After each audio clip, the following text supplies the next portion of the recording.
RCN. Le son de la différence.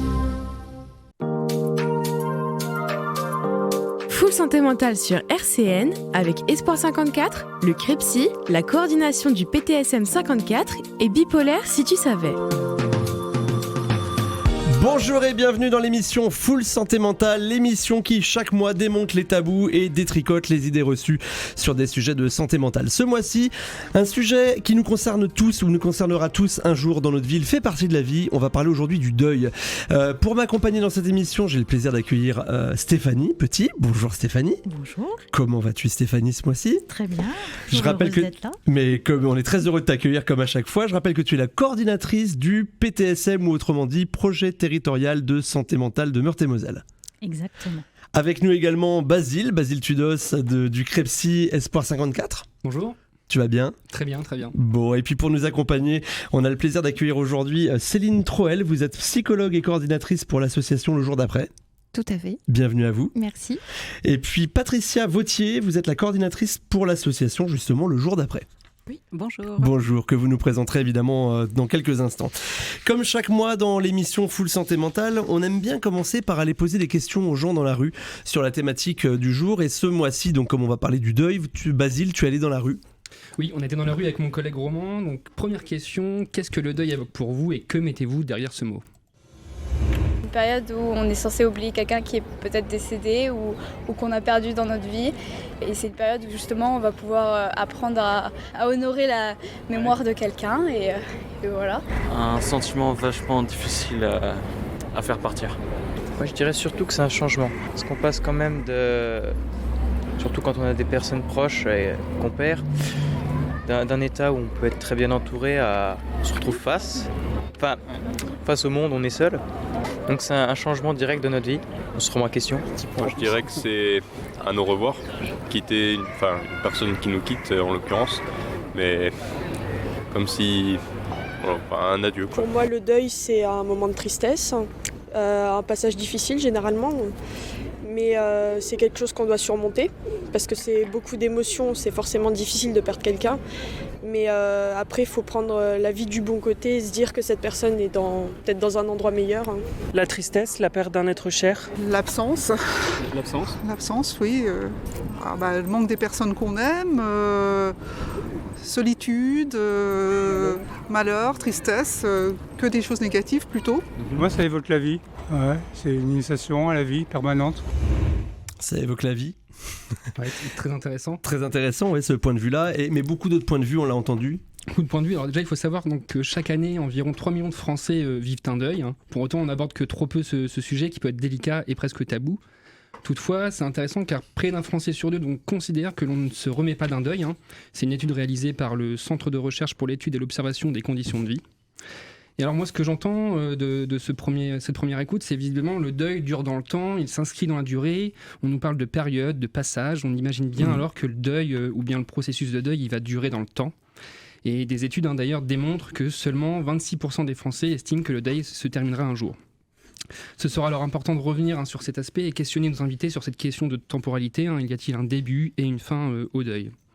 On a également beaucoup de synonymes autour de la tristesse. D'ailleurs, une autre étude menée aussi par le CREDOC en 2019 montre bien que les mots qui ressortent le plus quand on donne le mot deuil sont des notions ou des mots en lien à la mort, à la tristesse ou encore à la douleur. Et on peut quand même retenir l'intervention justement du dernier interlocuteur qui nous dit que le deuil est une initiation à la vie permanente et c'est à mon sens un beau message d'espoir et on pourra également revenir dessus pendant l'émission pour se dire en quoi le processus de deuil peut nous amener à un renouveau ou une renaissance. La deuxième question que vous êtes allé poser dans la rue. Selon vous, quel impact peut avoir le deuil sur votre santé ? Mieux on fait son deuil, meilleur on est en santé, moi je pense. Ouais, vraiment, ouais. Parce qu'il y a plein de recoins psychologiques qui font que il peut y avoir plein d'envies de vivre qui naissent par là. Des deuils durs au départ et approfondis et bien réalisés avec du temps. Non pas comme dans notre monde où on fait tout à toute vitesse. Très approfondi, oui, ça peut être une renaissance, oui, tout à fait, oui. Ça peut être très dur parce qu'on va essayer d'oublier quelqu'un et on va constamment penser à cette personne et on peut même en rêver et des choses comme ça. Donc pour la santé mentale, ça peut conduire même à des dépressions ou à de la grande tristesse et donc c'est compliqué, je pense. Ce sentiment, ça rend une personne qui se recroqueville sur elle-même, qui ne pense que au malheur. Et la pire étape, je dirais pas, puisque dans tous les cas, la vie, ou plutôt la mort, fait partie de la vie, et inversement. Mais c'est forcément à un moment donné où on va devoir, je l'ai dit avant, changer quelque chose. Et puis surtout, l'impact est direct, puisque on arrive à un tournant. Parce que même si c'est pas nous qui sommes face à la mort, on est dans la situation où on sait qu'on va mourir. Un gros impact sur la santé mentale, je pense à la dépression. À mon avis, ça crée surtout une sensation de vide qui peut être très douloureuse. Et effectivement, si on n'est pas bien entouré, je pense qu'il est possible de glisser dans des étapes qui sont un peu plus nocives pour la santé mentale, quoi. Pour certaines personnes, en fait, c'est différent à chaque personne. Pour moi, il y en a certains qui tombent en dépression, il y en a d'autres qui essayent de cacher le deuil. Et des fois, ça peut faire mal mentalement. Des personnes qui se font mal physiquement aussi. Et au contraire, il y a même d'autres personnes qui vont peut-être surmonter au niveau mental, au niveau physique aussi, le deuil. Et ça va peut-être même les aider à avancer dans la vie pour leur santé mentale et tout. Il s'en est dit des choses, hein. On sait qu'on va tous mourir, moi j'entends ça effectivement, c'est une notion aussi que le deuil amène peut-être. Qu'est-ce que vous en retenez, qu'est-ce que tu en retiens Stéphanie de ce micro-trottoir ? Effectivement des réponses différentes mais qui vont quand même, je trouve, dans le même sens. Toujours cette question de temps. Le deuil est difficile, dur même, dira l'un des auditeurs. Il est différent pour chacun d'entre nous, ça c'est aussi une notion qui est importante. L'un d'entre eux a dit mieux il est vécu, mieux on vit. Et du coup, c'est une première question que j'aimerais vous poser, à laquelle vous répondrez après. Est-il possible de bien vivre un deuil ? Et faut-il s'en inquiéter ? Ensuite, concernant les impacts, le deuil impacte notre sommeil.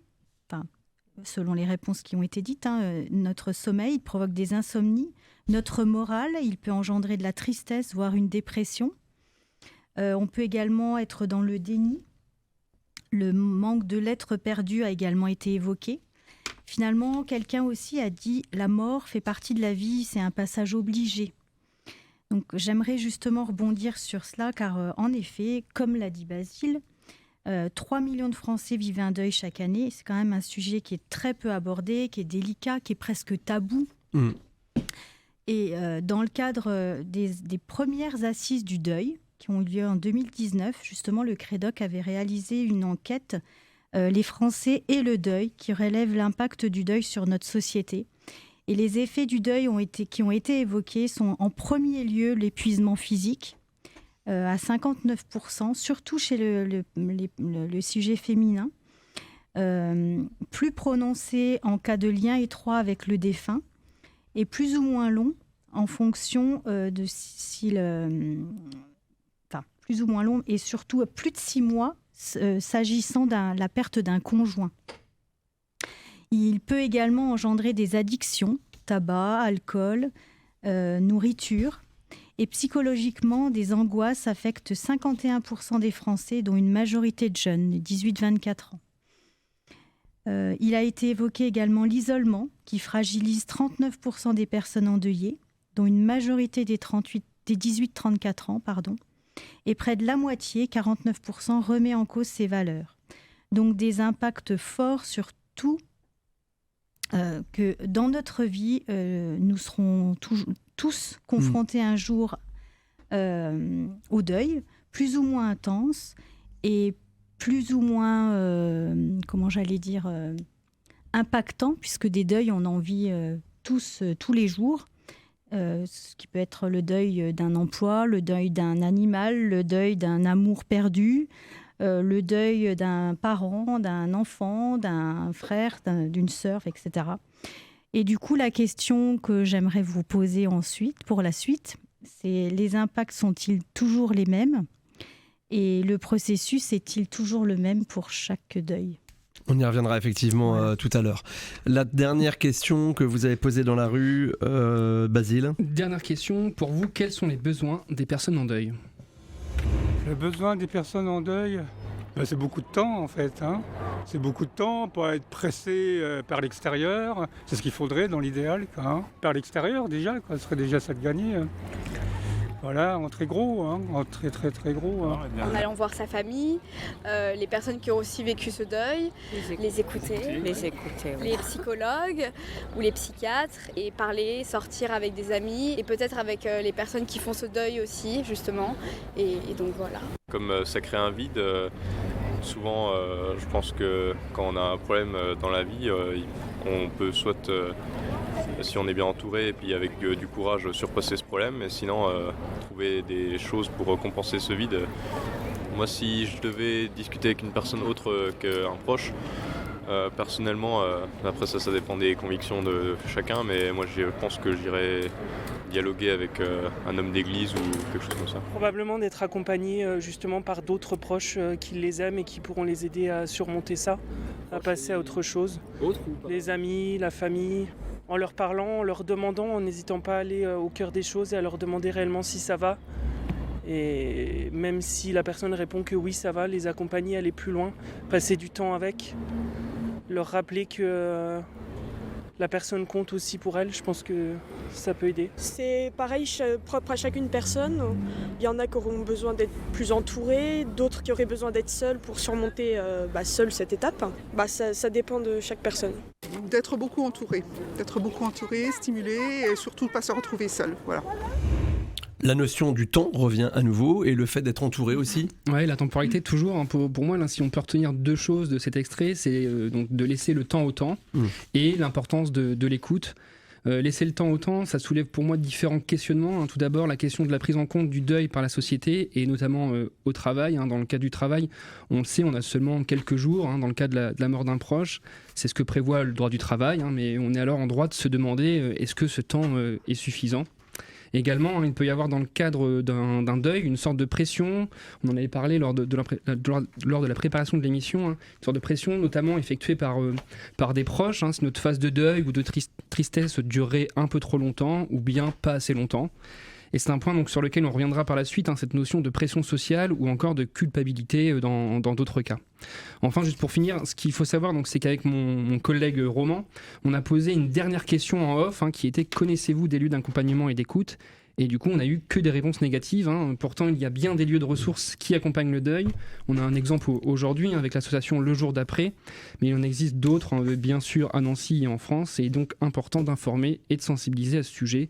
Car, pour donner un dernier chiffre, une étude démontre que 37% des Français confient ne pas trouver d'oreilles suffisamment attentives pour parler de la mort, notamment après celle d'un proche. Dans un instant, je propose qu'on se dresse un peu la définition du deuil avec vous, Céline Troel, si vous voulez bien. Jusqu'à 11h sur RCN, Full Santé Mentale.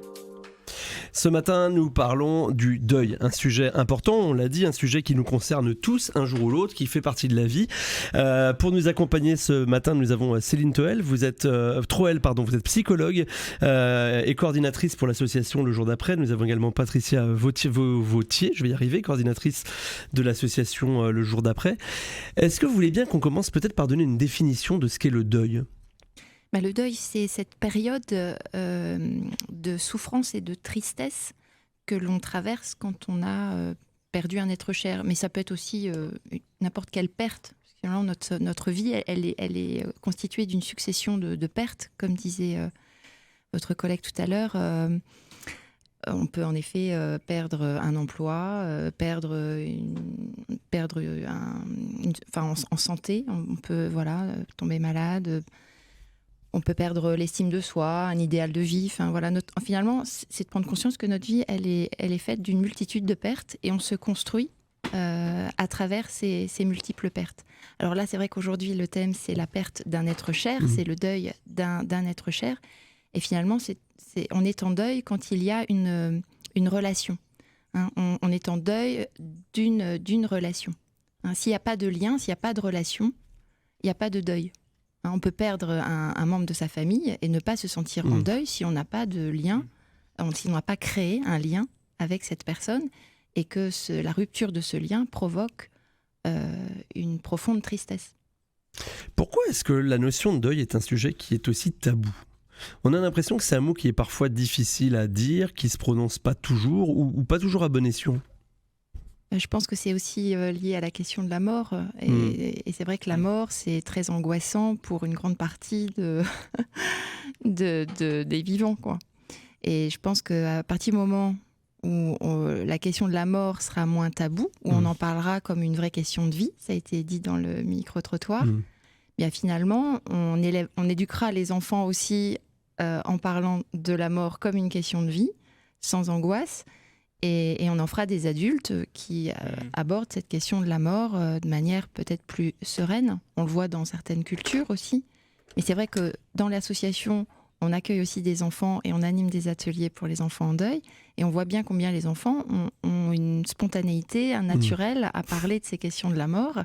Et finalement, les deux grandes questions qui intéressent beaucoup les enfants, c'est les deux grands tabous de la société. C'est comment on fait les enfants et la mort. Donc la sexualité et la mort. Et quand ils trouvent des adultes qui ne sont pas angoissés par la question de la mort et qui répondent à leurs questions ou pas, parce qu'on n'a pas toutes les questions sur la mort, finalement, on instaure un dialogue et les enfants sont ravis. Et ça offre une bouffée d'air pur, quoi, une bouffée de légèreté. C'est-à-dire on enlève un peu la charge traumatique de la mort et du deuil. Parce que ce qui angoisse les enfants, c'est de voir les adultes autour d'eux qui sont très angoissés par ce sujet.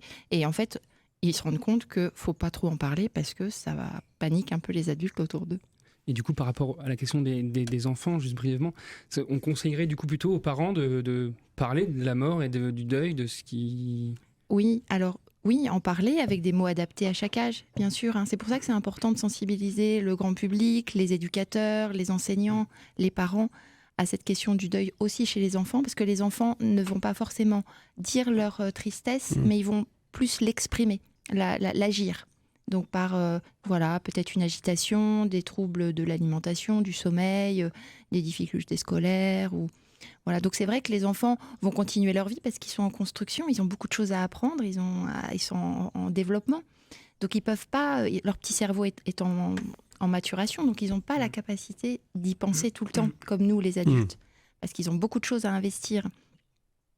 Donc les adultes pensent que les enfants, finalement, n'éprouvent pas les émotions du deuil et traversent tout ça de manière un peu...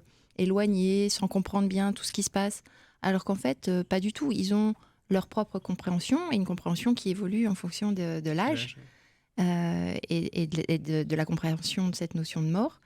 Et les enfants, en fait, vivent intérieurement donc, ce deuil. Et ils observent les adultes aussi, la tristesse que ça génère, les perturbations familiales que ça occasionne, le décès dans une famille. Donc c'est important d'avoir des lieux peut-être extérieurs à la famille, pour que l'enfant puisse parler librement, sans avoir peur de fragiliser ses proches, ses parents. Voilà. Donc, par exemple, proposer à un enfant d'aller voir un spécialiste qui peut l'écouter sur cette question-là ? Spécialiste ou pas. C'est-à-dire que le deuil, ça c'est important de le dire, c'est pas une maladie, c'est un processus naturel. En effet, on le traverse tous, on va tous le traverser, c'est quelque chose qui est universel, qu'on va tous vivre un jour. Et donc c'est c'est quelque chose de naturel et il ne faut pas psychologiser le deuil, surtout pas. Beaucoup de gens l'ont dit dans le micro-trottoir, si vous avez un entourage soutenant dans le long terme, parce que ce n'est pas juste les premières semaines, c'est dans la durée aussi. Quand vous avez cet étayage, ce soutien naturel, les choses vont se dérouler assez naturellement.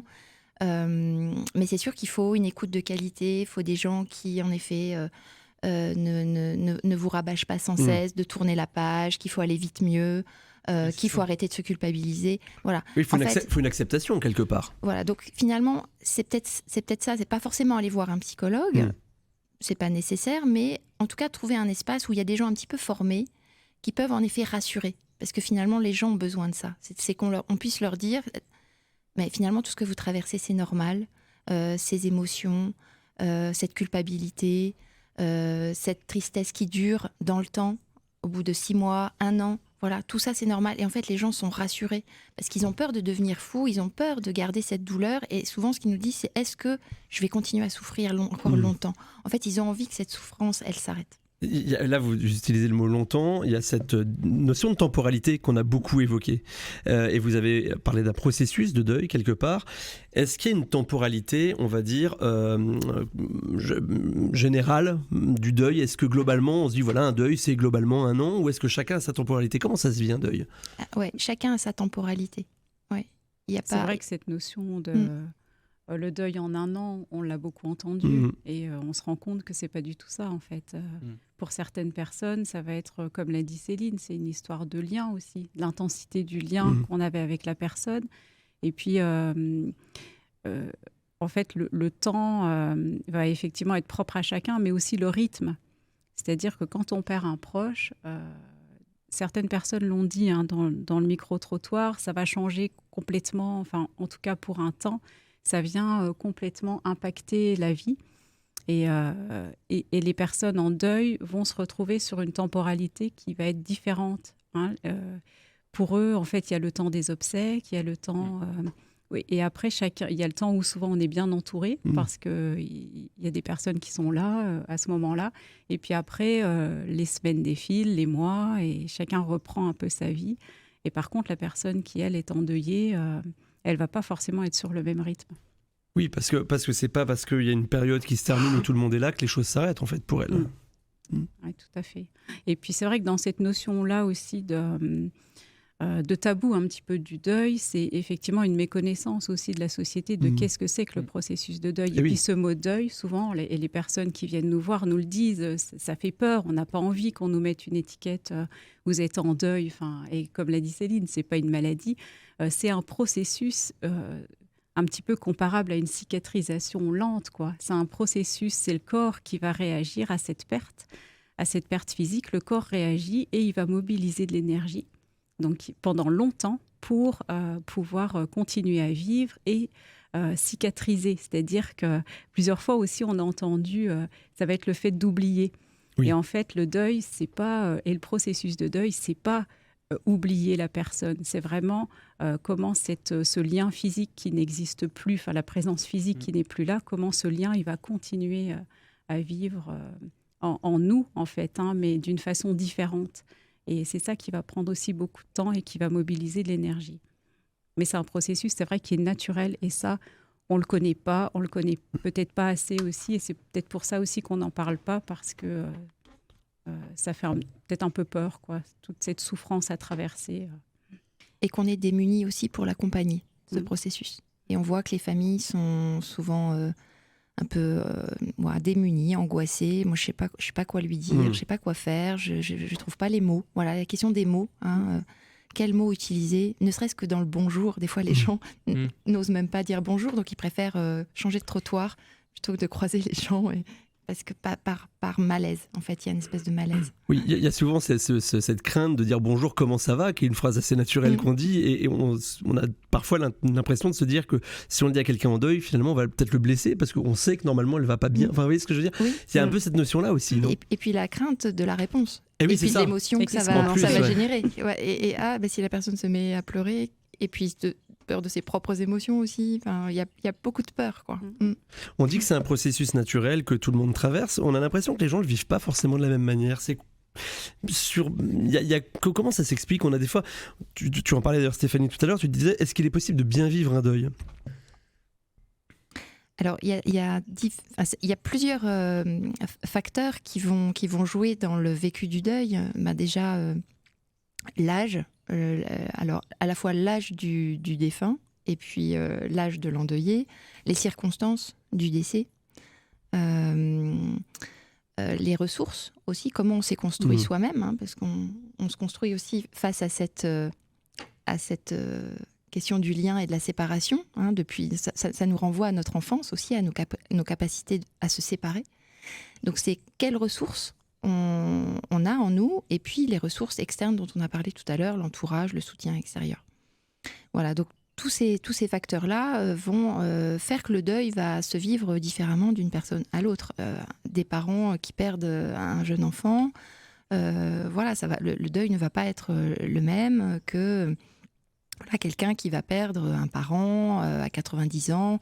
Voilà, même s'il n'y a pas de hiérarchie dans la souffrance et que même si on a 70 ans et qu'on a perdu sa mère de 80 ans, en effet, on peut être dans une extrême souffrance, mais globalement, là, je vous témoigne de ce qu'on vit à l'association et ce que les gens nous rapportent, c'est qu'on est quand même dans une logique de la vie qui fait que même s'il y a une grande tristesse, parce qu'il y avait un lien fort avec cette personne âgée, on est dans quelque chose de normal du processus de la vie. Voilà, des parents qui perdent un jeune enfant, voilà, il y a quelque chose qui est révoltant, qui est injuste. On ne meurt pas quand on est si jeune, quoi. Voilà, donc la perte aussi continue à vivre après le suicide d'un proche, la question du suicide aussi.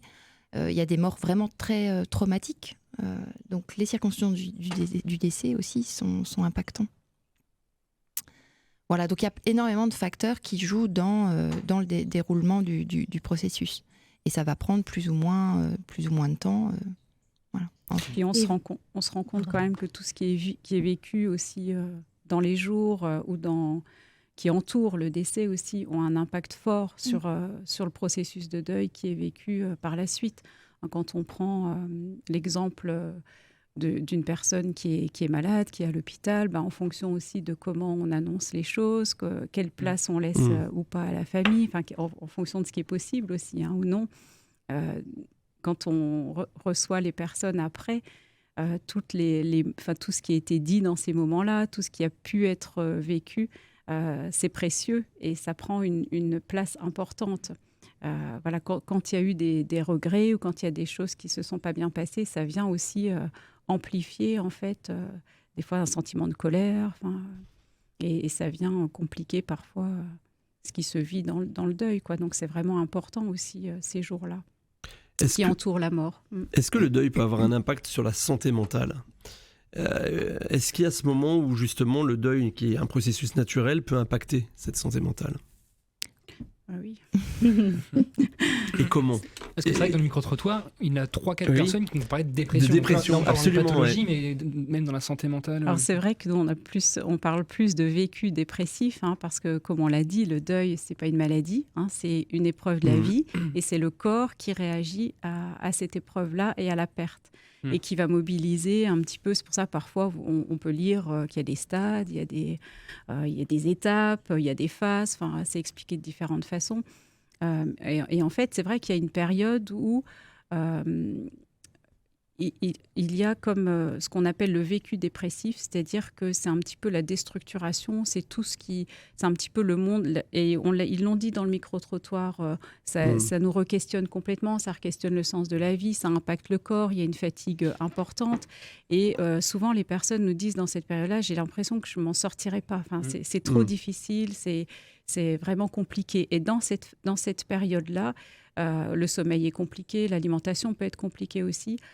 C'est vrai qu'on peut être amené à trouver... Il faut trouver des moyens aussi pour soulager un petit peu cette douleur. Et il peut y avoir parfois des personnes qui vont nous dire moi, je consomme un peu plus d'alcool parce que sur le coup, ça me fait du bien et ça apaise cette souffrance. Ou qui vont prendre des médicaments. Voilà, parce qu'il y a ce vécu dépressif, cette phase-là qui est quand même assez longue, intense, et la douleur, souvent on nous dit, elle est charnelle.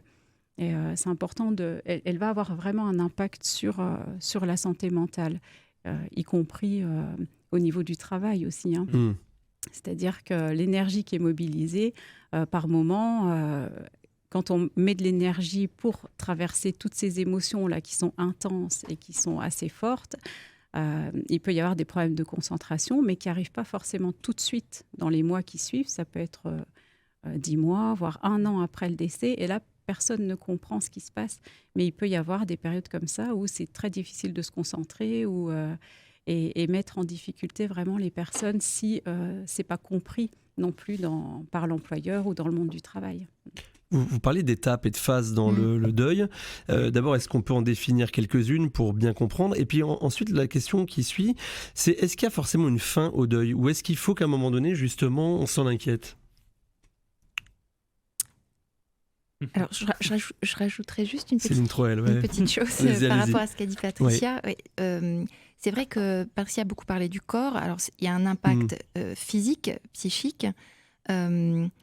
On oublie souvent cet aspect corporel des choses. C'est vrai qu'on va surtout s'inquiéter du moral, du mental, de cette tristesse, de cette dépression. Mais c'est vrai qu'au moment du décès, il y a, et là ça rejoint votre question sur les étapes, au moment du décès, que ce soit un décès attendu, une longue maladie ou pas, il y a toujours un choc. Voilà, c'est vraiment un traumatisme. Vous voyez, vous avez votre ligne de vie, il y a une rupture dans votre ligne de vie. Et la vie ne va pas continuer sur le même, comment dire. Oui, le même niveau, oui, c'est ça. Même niveau. C'est-à-dire qu'à partir de ce choc, il y a une cassure, il y a une rupture, et il va falloir se reconstruire. Donc le processus de deuil, avec les étapes, c'est toute cette reconstruction qui va passer par une déconstruction.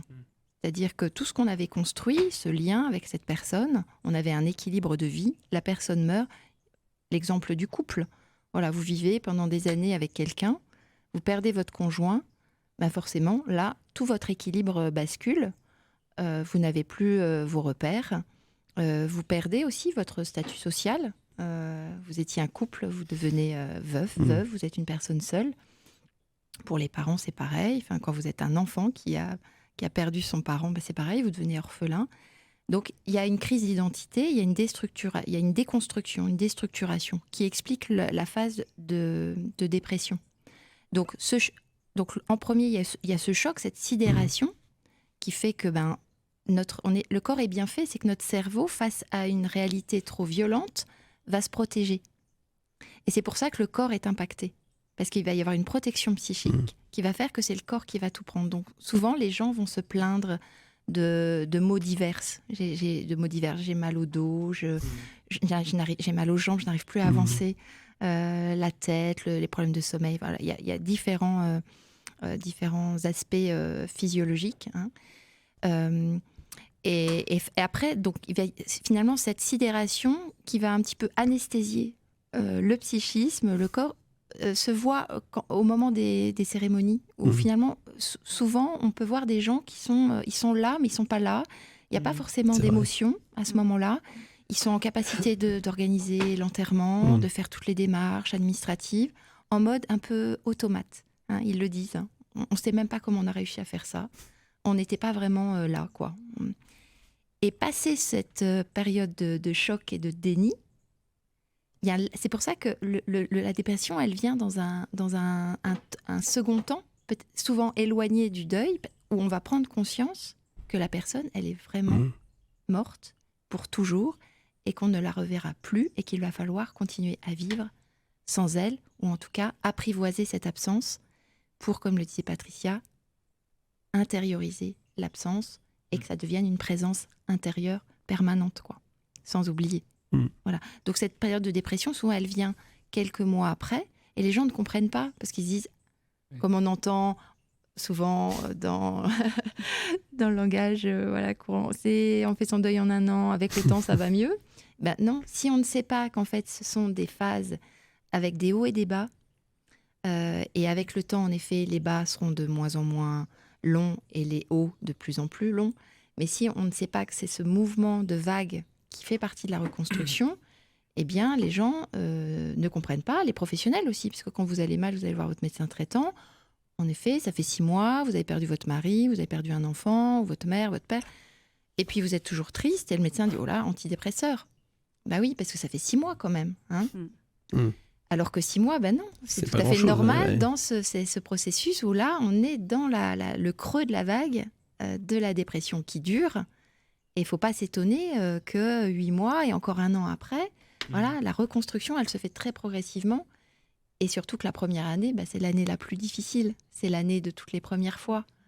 Toutes les premières fois sans la personne. Donc toutes les années, voilà, faut traverser ce calendrier avec les dates anniversaires, la date de la mort, la fête des pères, la fête des mères, enfin, il y a tout ce qui va, les anniversaires de mariage, tout ce qui va, les fêtes de famille, voilà, où tout le monde se rassemble et puis il manque toujours quelqu'un sur la photo. Voilà. Et puis après, cette reconstruction qui va permettre... Cette reconstruction, c'est vraiment cette reconnexion progressive à la vie, dans des choses très simples. En effet, on a parlé de cet épuisement, parce que le deuil, c'est un travail. C'est un travail psychique qui mobilise toute notre énergie.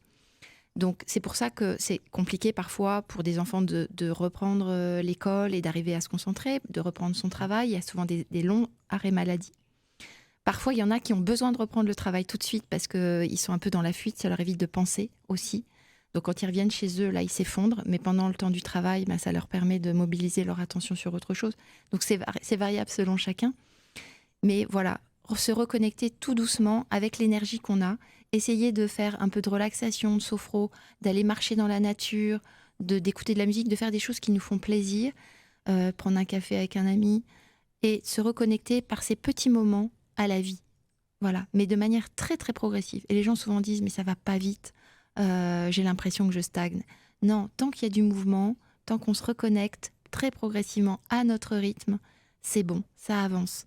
Voilà, mais les gens ont envie, l'entourage souvent a envie que la personne aille mieux, vite, parce que eux, ça les déculpabilise aussi, parce qu'ils en ont marre aussi d'accompagner. C'est lourd aussi pour l'entourage d'accompagner, c'est pas facile. Hein.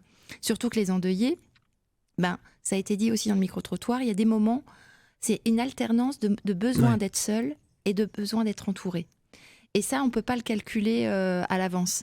Donc dans une même journée, les émotions changent d'une minute à l'autre, d'une heure à l'autre. Et pour l'entourage, accompagner un endeuillé, c'est vrai que c'est pas facile, parce qu'on va appeler et puis l'endeuillé va dire non, j'ai pas envie. Bon, puis à force de proposer des petites sorties et puis toujours avoir des refus, l'entourage, on peut comprendre, il s'épuise et puis du coup, on n'appelle plus. Et beaucoup de personnes en deuil nous disent je suis assez seule. 3 mois, 4 mois, 6 mois après, je me sens très seule. Voilà. Mais on peut comprendre que c'est pas facile pour l'entourage. D'où l'importance de sensibiliser l'entourage.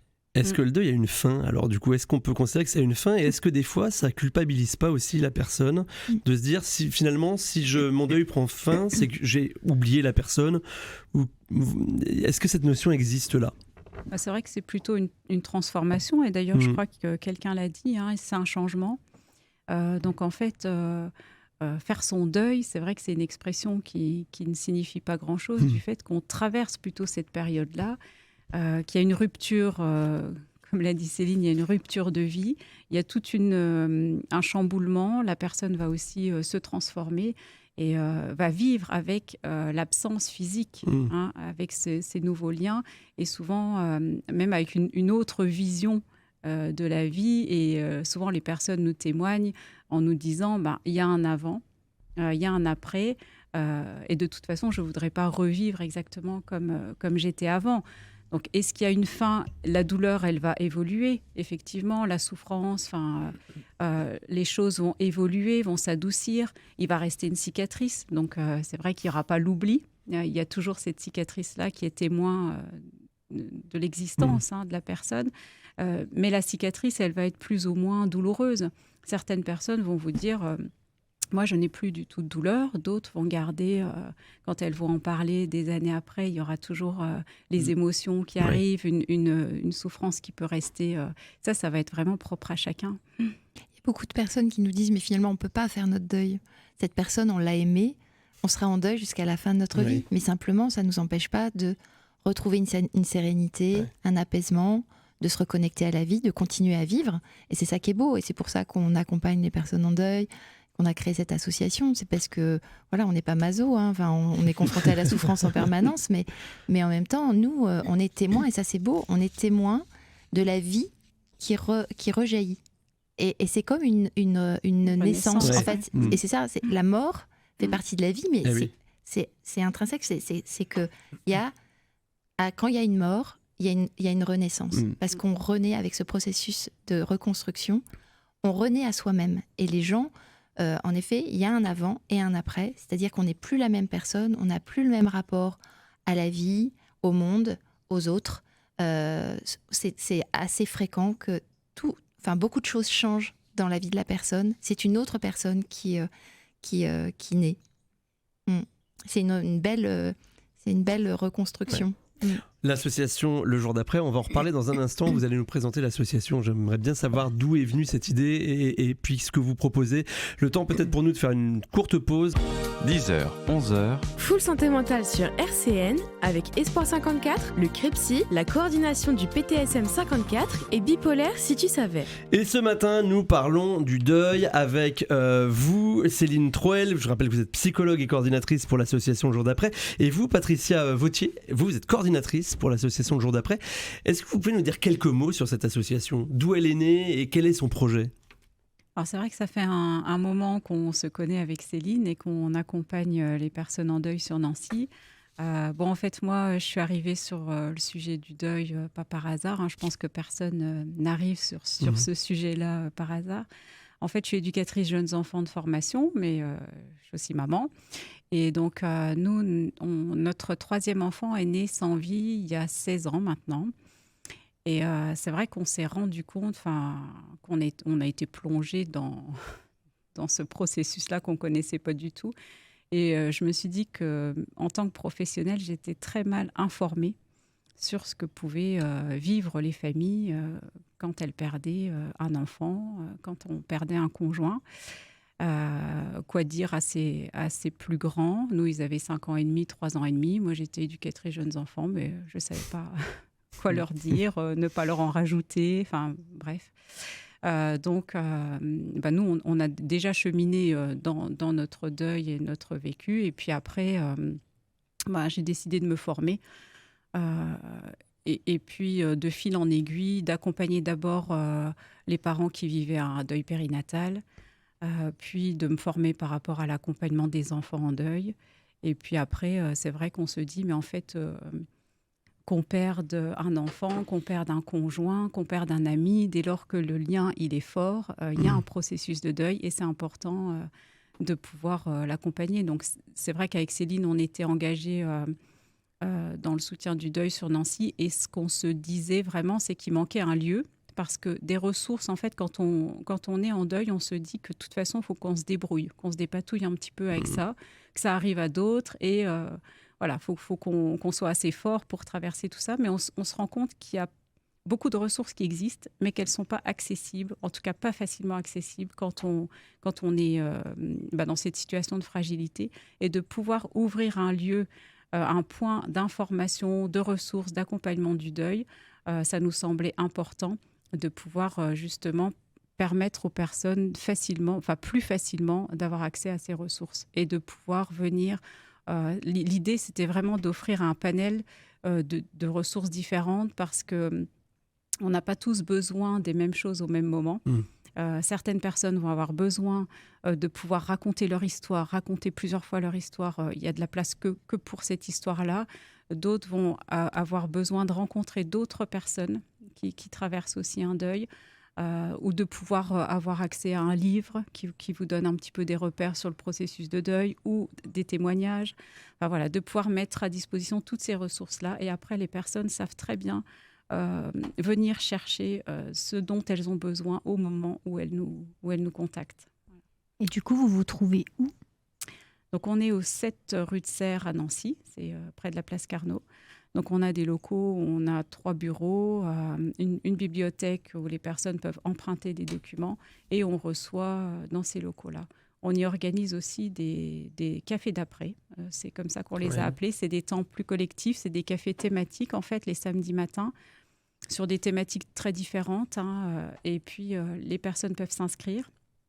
Ils sont toujours co-animés par 2 personnes. Une personne qui est un petit peu référente de la thématique, qui va apporter un petit topo, on va dire, de l'apport théorique par rapport à la thématique du jour. Et puis un temps d'échange entre les personnes qui sont présentes. La parole est libre. On peut juste venir pour prendre une information, écouter. On n'est jamais obligé de parler. Mais voilà, ça permet d'aller un petit peu plus en profondeur sur des sujets qui touchent au deuil et à la vie. Voilà. Donc le jour d'après, pour les personnes qui vivent le deuil, est-ce que les accompagnants aussi peuvent venir trouver ressources auprès de vous ? Oui, alors on est contacté aussi par par de l'entourage, des personnes en deuil, des professionnels qui sont parfois démunis face à cette thématique-là. Donc, ils peuvent nous contacter. On peut les rencontrer par téléphone ou ils peuvent venir en prenant rendez-vous et ils peuvent participer à ces cafés thématiques. Voilà. Très bien. Donc, le jour d'après, on le rappelle, l'association rue de Serres. Je dis pas de bêtises. Numéro 7. Numéro 7. On peut vous trouver peut-être aussi via les réseaux sociaux. Oui, via... alors racontez-nous, dites-nous. on a une page Facebook, Ouais. on est aussi sur Instagram et puis on a un site internet. Voilà. Donc sur la page Facebook, c'est vrai que ça permet de voir un petit peu ce qui se passe, toutes les actualités passent dessus. C'est le moyen le plus sûr, on va dire, pour avoir les informations. Mais autrement, nous envoyer un mail et on prend contact directement avec les personnes qui nous contactent. Voilà. Ok. On parlait tout à l'heure du côté tabou du deuil dans la société, de la pression sociale. On parlait du fait qu'aujourd'hui, par exemple, le temps de deuil est très limité dans les entreprises. Est-ce que des associations comme les vôtres ont aussi peut-être un rôle à jouer pour accompagner la société dans une évolution de la perception du deuil ? Oui, c'est vrai qu'on est, comme on le disait, enfin, je crois que c'est Basile qui le disait en début d'émission, il y a quand même beaucoup d'associations en France qui accompagnent le deuil et qui se sont mobilisées aussi. On s'est regroupés dans un collectif national qui s'appelle le collectif Deuil et qui a mission aussi de faire remonter auprès des pouvoirs publics aussi de ce qui serait important d'aménager, voire de réfléchir autrement. Parce que c'est vrai qu'on l'a dit, le deuil, ce n'est pas une maladie. Quand vous êtes arrêté 3 jours ou 1 jour pour le décès d'un proche, ça ne vous laisse pas le temps d'organiser les obsèques. Il faut retourner au travail. Donc, qu'est-ce qui se passe si vous voulez pouvoir assister aux obsèques ? Le médecin va vous mettre en maladie alors que vous n'êtes pas malade. C'est un petit peu toutes des aberrations et qui viennent un petit peu aussi ajouter au vécu un petit peu anormal en fait. C'est pas reconnu comme tel. Ça m'amène à une autre question quand on vit le deuil. Je pense à ce que vous dites par rapport au travail. Il y a aussi tout l'administratif qui a après en général un décès et on a l'impression qu'en fait on accélère beaucoup de choses et qu'on laisse pas le temps aux gens de se poser et de réfléchir aussi à ce qui vient de leur arriver. Ah oui, ça tout à fait. C'est vrai que l'administratif prend une grosse place aussi et les gens nous le disent, c'est compliqué et là, il faut un temps aussi pour faire toutes ces choses-là parce que vous avez aussi des personnes qui, on a reçu, j'ai en tête une personne qu'on a reçue qui n'avait pas fait les démarches avec sa maman, ils avaient perdu le papa et en fait, la pension de réversion, enfin des choses comme ça, si vous ne faites pas les démarches, si vous n'êtes pas accompagné parfois pour le faire, ça peut encore entraîner aussi des situations encore plus précaires. Quoi. Du coup, vous accompagnez aussi dans ces alors là, points administratifs un peu. On va réorienter. Du coup, on va dire aux personnes, prenez rendez-vous avec l'assistante sociale de votre secteur. Voilà, et c'est important. Alors des fois, ils nous disent, j'ai pris le rendez-vous, mais j'y suis pas forcément allée parce que, comme on vous dit, quand on est en deuil, il y a des moments où on n'a pas l'énergie. Et l'énergie de se replonger dedans. Et c'est vrai que les démarches administratives, il faut quand même les faire. Et c'est vrai que tout ça, c'est pas forcément considéré non plus en termes de temps, quoi. On rappellera le nom de l'association et comment vous trouvez. Est-ce qu'il y avait de l'actualité pour finir l'émission ? Oui, actualité, c'est parti. Alors, c'est parti pour les actualités. Je suis obligé, malheureusement, on va devoir mettre un terme à cette émission et je le regrette parce que c'est une émission qui aurait été absolument passionnante et j'ai envie de dire très positive, en tout cas qui peut rendre optimiste, je trouve, sur la perception du deuil et on vous en remercie déjà par avance. Mais votre actualité ? Alors, juste, on va vous donner un petit peu les thématiques des prochains cafés d'après. Donc, le samedi 6 mai, c'est une thématique autour des parents endeuillés, les grands-parents endeuillés, donc les grands-parents qui ont perdu un petit enfant. Le samedi 13 mai, la vie après la perte d'un conjoint. Le 20 mai, perdre un ami. Le 27 mai, la particularité du deuil chez les enfants. Et au mois de juin, on parlera du deuil d'un frère ou d'une sœur, et puis vivre après le suicide d'un proche le 1er juillet. Voilà. L'association Le Jour d'après, 7 rue de Serres à Nancy, sur les réseaux sociaux, sur Internet, sur Facebook, on vous y retrouve et n'hésitez pas à prendre contact, je crois que c'est important effectivement. Tu voulais dire un mot ? Oui, Stéphanie. Juste terminer en donnant la thématique de la prochaine émission. Bien sûr, évidemment. On t'écoute, on est à toi. Et la prochaine fois, on parlera de l'autisme. Et voilà, encore un autre sujet qui sera passionnant. Cette émission était passionnante. Merci à vous, Céline Troël, d'être venue nous voir ce matin et nous parler du deuil. Merci à vous, Patricia Vautier. Et puis voilà, on aurait encore des tas de choses à raconter. 1 heure, ça passe toujours trop vite. Merci à vous tous. Merci de nous avoir suivis sur RCN. On se retrouve le mois prochain. On parlera donc de l'autisme. À très bientôt sur RCN. Au revoir. Au revoir. Merci beaucoup.